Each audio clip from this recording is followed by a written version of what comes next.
بسم اللہ الرحمن الرحیم۔ السلام علیکم جی، میں شکیم علی کا آپ کی خدمت میں حاضر ہوں۔ بھارت نے حافظ سعید کی حوالگی کا مطالبہ کیا ہے۔ حافظ سعید صاحب جو کہ جماعت الدعوہ کے چیف ہیں اور ان دنوں وہ نظر بند ہیں، قید ہیں، اور کبھی ان کا نام جو ہے ممبئی حملوں میں آیا تھا، تب بھی بھارت نے ان کی حوالگی کا مطالبہ کیا تھا، لیکن ان کے خلاف کوئی ایسے ٹھوس ثبوت موجود نہیں تھے کہ جس کی بنا پر ان کو بھارت کے حوالے کیا جاتا۔ اب بھارت نے ایک بار پھر ان کی حوالگی کا مطالبہ کیا ہے، اور بھارت کا یہ کہنا ہے کہ جی ہمارے پاس نئے ثبوت موجود ہیں، اور ان پہ جو الزام ہے نا وہ بیسیکلی منی لانڈرنگ کا ایک کیس ہے، جس میں وہ چاہتے ہیں کہ جی حافظ سعید کو ہمارے حوالے کر دیا جائے۔ خیر، بھارت کی اس درخواست کا جواب دے دیا گیا ہے، درخواست مسترد کر دی گئی ہے، اور اس حوالے سے دفتر خارجہ کی طرف سے باضابطہ اناؤنسمنٹ بھی کی جا چکی ہے، کیونکہ حافظ سعید کی حوالگی یا کسی بھی پاکستان کے کسی بھی شہری کی حوالگی بھارت کو جو ہے وہ کس قانون کے تحت ہوگی، کیونکہ بھارت کے ساتھ تو ہمارا ایسا کوئی معاہدہ نہیں ہے نا کہ جس میں ہم ملزمان کی، مجرمان کی یا لوگوں کی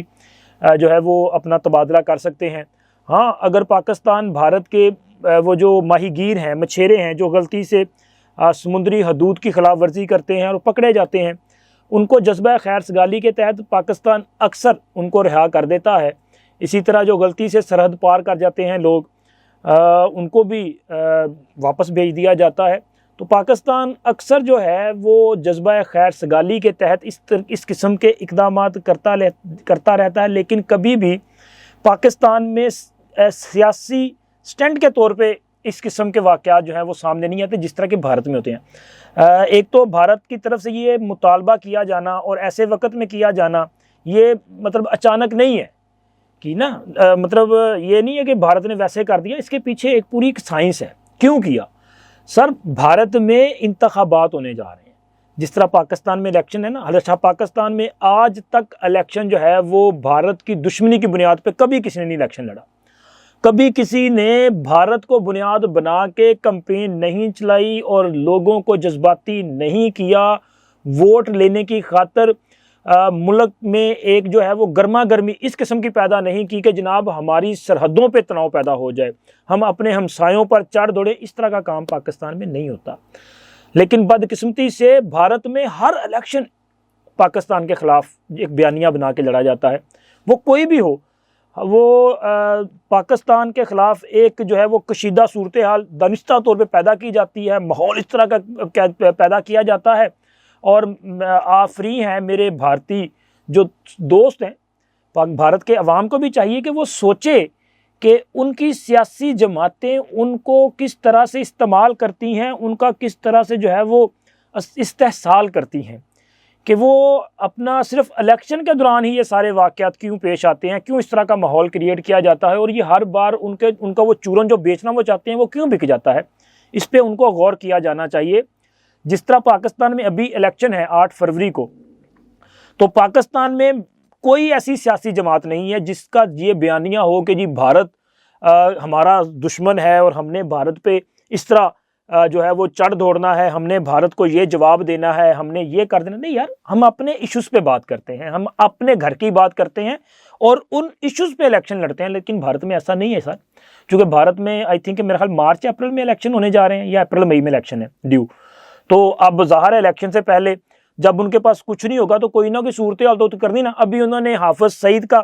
معاملہ ڈال دیا ہے کہ جی حافظ سعید ہمارے حوالے کرو، اور ممکن ہے بھائی الیکشن کے قریب آ کے کوئی اور ہنگامہ برپا ہو جائے، کوئی اور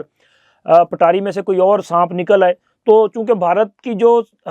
سیاسی جماعتیں ہیں، بالخصوص ابھی جو سرکار ہے ان کی، تو انہوں نے تو کچھ نہ کچھ اس طرح کی کام کرنا ہوتا ہے۔ لیکن مجھے حیرت ہو رہی تھی کہ بھارت کو منی لانڈرنگ پہ حافظ سعید جو ہے وہ یاد آ رہے ہیں، حالانکہ منی لانڈرنگ میں ان کو نورا فتحی یاد نہیں آ رہی۔ وہ نورا فتحی جو گزشتہ سال 2023 کے بالکل اوائل میں بھارت کے ایک ایئرپورٹ پہ ان کو روک لیا گیا تھا، اور ان سے جو ہے وہ کروڑوں روپے بھارتی کرنسی کے جو بنتے تھے وہ کروڑوں روپے ان سے برآمد کیے گئے۔ پھر ان سے جب پوچھا گیا، پتہ چلا تو قصہ کہانی یہ نکلا کہ بھائی یہ تو پاکستان کے غریب لوگوں کا پیسہ ہے۔ وہ پاکستان دے بیچارے جڑے ماڑے ماتڑ نے، جڑے ٹیکس نہیں بنتا پھر بھی دیتے ہیں یار، ان کا پیسہ تھا، پاکستان کے خزانے کا پیسہ تھا، پنجاب کا پیسہ تھا،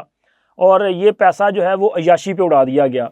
نورا فتیحی کے ایک رات کے ڈانس کی قیمت پنجاب کے عوام کو کروڑوں روپے میں ادا کرنی پڑی، چونکہ ڈالروں میں بھائی پے کیا تھا۔ اور یہ ڈانس کس نے دیکھا؟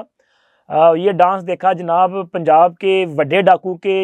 وڈے صاحبزادے یعنی کہ مونس علائی صاحب نے، چونکہ اسپین میں گزشتہ نیو ایئر نائٹ پہ یہ واقعہ پیش آیا، وہاں پہ ڈانس وانس کیا گیا، پارٹیاں ہوئیں، اور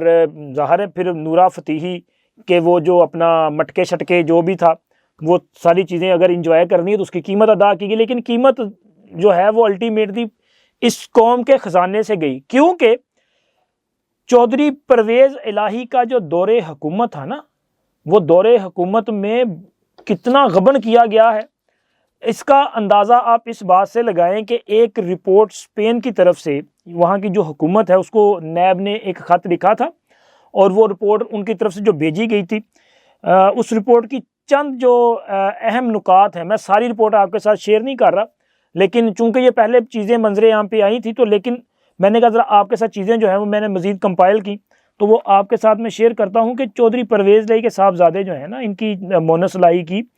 اسپین میں کتنی جائیدادیں ہیں، کتنی بے نامی جائیدادیں ہیں، اس کا ایک ہوشربا انکشاف جو ہے وہ اس رپورٹ میں سامنے آیا تھا۔ اس رپورٹ کے مطابق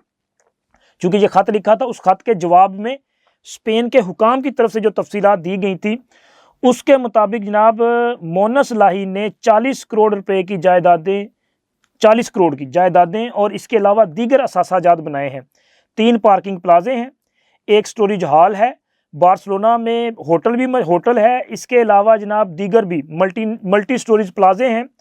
اور یہ ٹرانسپورٹ یہ اپنا ٹیکسی جو کمپنی نہیں ہے یہ بھی چلائی جا رہی ہے،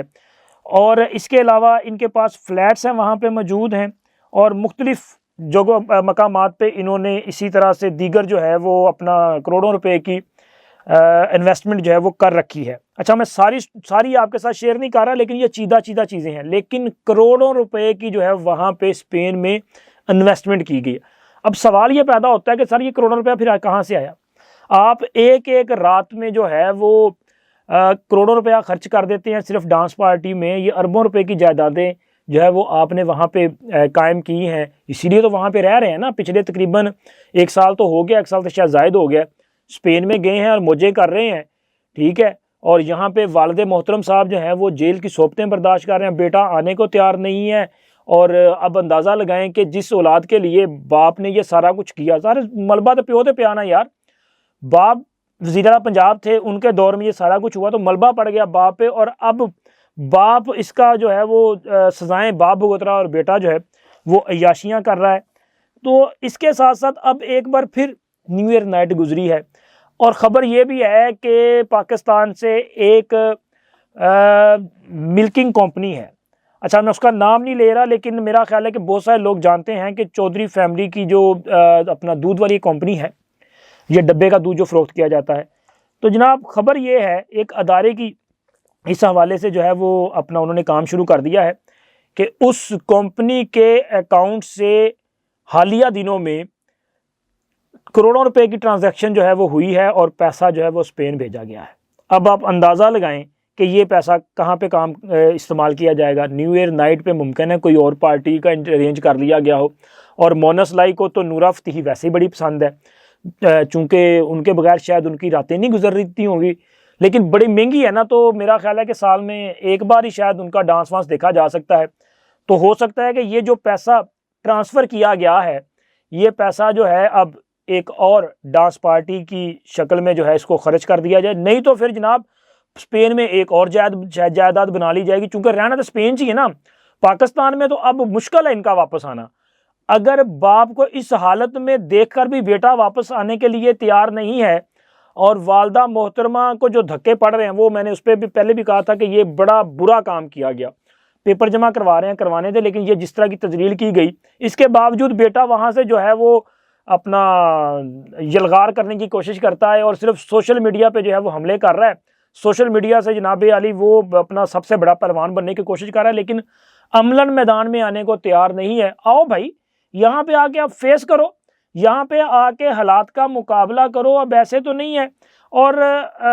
ان کی والدہ سے وہ جو پیپر شیپر چھینے گئے ہیں نا، میں نے اس کو پہلے بھی کہا تھا، کنڈیم کیا تھا، یہ غلط کام ہے، نہیں ہونا چاہیے، لیکن میرا خیال ہے کہ ان کے پاس ایک وکلا کی فوج ظفر موج ہے، تو ان کے ذریعے کیوں نہیں کاغذات نامزدگی جمع کروائے گے؟ پھر وہ خود کیوں گئیں؟ ان کو میں منع نہیں کر رہا، وہ جانا چاہتی ہیں جائیں، لیکن سوال یہ پیدا ہوتا ہے کہ آپ نہ جاتے، آپ ان کے ذریعے بھی کروا سکتے تھے، تو یہ زیادہ بہتر تھا۔ لیکن خیر بات کہیں اور طرف نکل جائے گی۔ لیکن نورا فتیحی کو بلانا اور جناب نیو ایئر پہ انجوائے کرنا، یہ جو ہے پاکستان کے غریب عوام کے خرچے سے یہ عیاشیاں جو ہیں وہ کی جا رہی ہیں، اور اب پھر جو پیسہ گیا ہے اس پر خبر یہ ہے کہ متعلقہ اتھارٹیز نے اس حوالے سے اہم شواہد حاصل کیے ہیں۔ وہ ٹرانزیکشن جو ہوئی ہے اس کا ڈیٹا جو ہے وہ حاصل کیا جا رہا ہے، اور جس کمپنی کے اکاؤنٹ سے ڈیٹا یہ ساری ٹرانزیکشن ہوئی ہے اس کمپنی سے بھی پوچھ گچھ کی جا رہی ہے، کیونکہ اس سے پہلے بھی منی لانڈرنگ کے ذریعے جو پیسہ باہر گیا وہ پیسہ وہاں پہ انویسٹ کیا گیا، اور اس پیسے سے وہاں پہ جو بزنس کیا جا رہا ہے یہ غریب ملک کا پیسہ تھا یار۔ یہ پیسہ واپس لانے کے لیے اقدامات کیے جانے چاہیے، یا کم از کم یہ جو پیسہ جا رہا ہے اس کی ٹرانزیکشن کوئی روک لیا جائے، اور ان کی عیاشیوں کے آگے کوئی بند باندھ دیا جائے۔ اور انڈین سرکار جو کہتی ہے کہ جی حافظ سعید منی لانڈرنگ میں ملوث ہے، بھائی آپ اپنی یہ جو ڈانسرز ہیں نا، ذرا ان کو چیک کریں کہ ان کے ذریعے تو نہیں یہ سارا کام شام چل رہا۔ ایسا نہ ہو کہ یہ صورتحال بنتی جائے اور کام جو ہے وہ خراب ہوتا جائے۔ تو ہو سکتا ہے کہ جناب آنے والے دنوں میں آپ کو ایک تو بھارتی سرکار، میں نے آپ کو پہلے بتایا کہ الیکشن جب ہوں گے تو وہ اپنی اصلیت دکھانا شروع کر دیتے ہیں، کیونکہ ان کے پاس بھارت کے معصوم لوگوں کو چونا لگانے کے لیے اور تو شاید کچھ نہیں ہے، لیکن یہ ضرور ہے کہ پاکستان کا نام لیتے ہیں اور ان کو لوگوں کے جذبات کو ابھار کے وہاں سے ووٹ لینے کی کوشش کرتے ہیں، تو وہ یہ حرکت کرتے ہیں۔ اور دوسرا، ہمیں اپنے ملک کو ٹھیک کرنے کے لیے اور یہ جو پاکستان سے پیسے کی چوری کی جا رہی ہے اس کو روکنے کے لیے ہمارے اداروں کو بھی اپنا کردار ادا کرنے کی ضرورت ہے، اور اس کے ساتھ ساتھ کیونکہ الیکشن ہونے جا رہے ہیں تو سب سے بڑی ذمہ داری بطور ووٹر ہم سب پہ ہے کہ ہم ایسی قیادت کا انتخاب کریں جو ان چیزوں کو روک سکتی ہو، جو پاکستان میں ہونے والی خرابیوں کو ٹھیک کر سکتی ہو، اور پاکستان کا یہ جو کشکول ہے نا اس کو توڑ کے پاکستان کو اس کے پاؤں پہ کھڑا کر سکتی ہو۔ تو لہٰذا ہم سب کو اس پہ غور کرنے کی ضرورت ہے، اس پہ ضرور آپ بھی غور کیجئے گا، میں بھی غور کر رہا ہوں، اور انشاءاللہ اگر ہم نے سوچ سمجھ کے فیصلہ کیا تو پاکستان کے حق میں بہتر فیصلہ ہوگا۔ اب تک کے لیے اتنا ہی، ملتے ہیں اگلی ویڈیو میں، اللہ حافظ۔